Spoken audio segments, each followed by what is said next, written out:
Final Fantasy, a video game series that needs little introduction.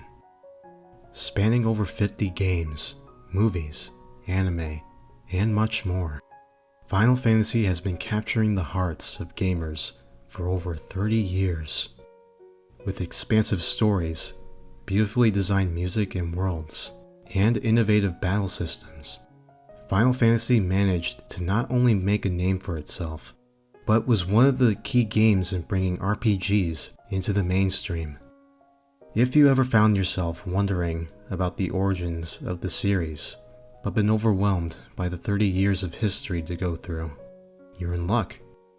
Today, we'll go over how Final Fantasy began, and recounting the major ups and downs of the series on its journey to becoming one of the most popular and longest running video game franchises of all time.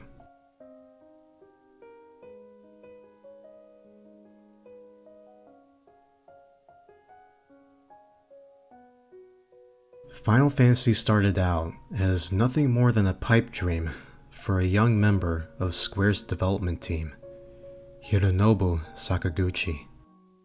Hironobu Sakaguchi and fellow Square designer Akitoshi Kawazu had wanted to create an RPG, but many of the higher-ups at Square were worried that the game wouldn't be a financial success.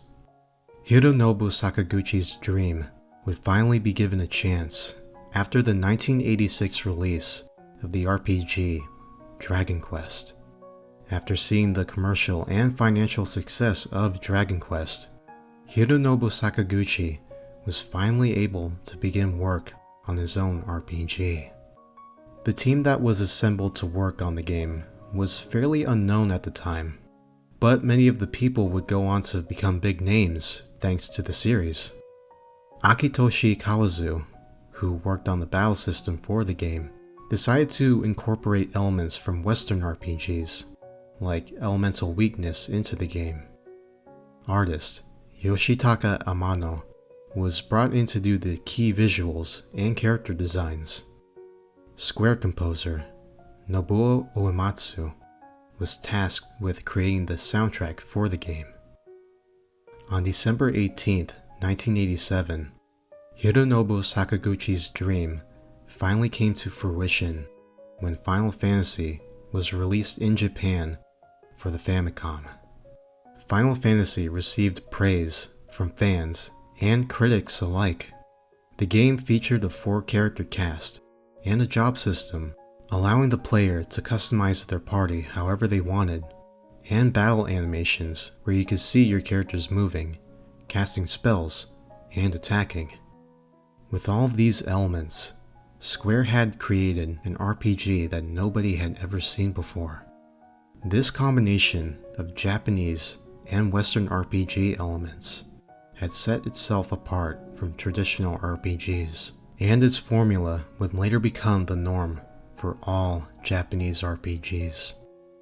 Due to Final Fantasy's success, Square decided to release Final Fantasy II, a standalone sequel to Final Fantasy that would incorporate the elements and settings of the original, but would have its own story and battle elements.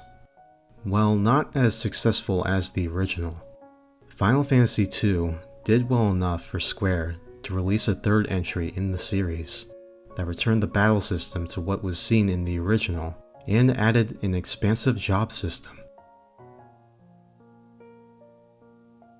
After a trio of Japanese-only releases, the original Final Fantasy was released for Western audiences in the summer of 1990. The game was met with the same praise it had seen in Japan. However, due to the life cycle of the Nintendo Entertainment System coming to a close, the next 2 games in the series weren't released outside of Japan until much later. Now, with a series that had been well received around the world, Hironobu Sakaguchi and Square set out to improve on Final Fantasy with the July 19th, 1991 release of Final Fantasy IV on the Super Nintendo. With the jump to new hardware, the team was able to improve many facets of the game with simple things like the improved character graphics and the ability to explore new story ideas that wouldn't have been feasible before. Final Fantasy IV also introduced the active time battle system that would be a staple in many of the future titles.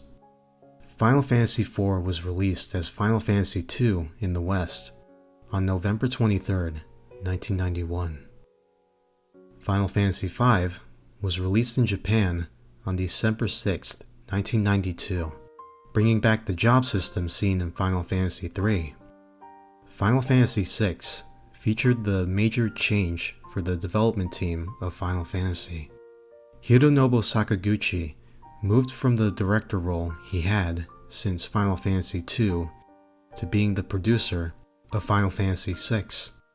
This change in director allowed longtime Square employee Hiroyuki Ito and Yoshinori Kitase to direct the game. Both men would go on to take turns directing the next 6 main series titles. Final Fantasy VI combined everything Square had learned from their previous games, creating a title that started to move their series from being a niche game to being a cult classic. Square had begun work on Final Fantasy VII for the Nintendo 64, but Square was unhappy about the limits working on cartridges presented. Square turned to Sony, a new face in video game development that had been working with Nintendo on a compact disc-based video game console, but was forced into making their own system. The moves to the PlayStation allowed Square to create a game that was graphically better than anything they had ever made before, and featured an expansive world that spanned 3 discs. With an early 1997 release in Japan, and a late 1997 release for the rest of the world, Final Fantasy VII had reached an entirely new audience by being the first main series Final Fantasy game to be released in the PAL region. The response to Final Fantasy VII was huge, culminating in an expanded universe, including a movie, multiple spin-off games, and much more. This boom in popularity would be just the beginning of a series that had found its new home on the PlayStation. Square followed up the strong release of Final Fantasy VII with Final Fantasy VIII and Final Fantasy IX. The success of these 3 games carried Square through the rest of the 90s, allowing them to branch out and make different kinds of Final Fantasy games, such as Final Fantasy Tactics and Chocobo Racing. The success of Final Fantasy only got stronger during the jump to the PlayStation 2 with the July 19, 2001 release of Final Fantasy X, the first game in the series to feature fully voiced cutscenes, and was the first game to spawn a direct sequel, and would be the last main series title to include turn-based battles. With the popularity of the series booming, Square decided to release updated versions of some earlier titles in the series. Square also showed their desire to work outside of the box with Final Fantasy XI, the first game in the mainline series to not be a traditional RPG. Instead, the game was an MMORPG, which allowed players to experience a brand new Final Fantasy world with their friends. Final Fantasy XI ended up being the last Final Fantasy Hironobu Sakaguchi would work on, as he elected to resign from Square to pursue other ventures. The PlayStation 2 era would come to a close with the newly formed Square Enix's March 16, 2006 release of Final Fantasy XII. While this game was heavily praised, it also drew the ire of some longtime fans for straying so far away from the traditional RPG formula. Final Fantasy had been on a 19-year run that spanned games over 4 console generations, and was looking to head in strong into the latest generation of console. In May of 2006, Fabula Nova Crystallis Final Fantasy, a trio of Final Fantasy games that would have the same myths but be set in their own universe, was announced. The first of these games, Final Fantasy XIII, would be released December 17th, 2009, receiving more complaints and backlash than a Final Fantasy game had ever seen. Final Fantasy XIII had a panned linear world and simplistic gameplay.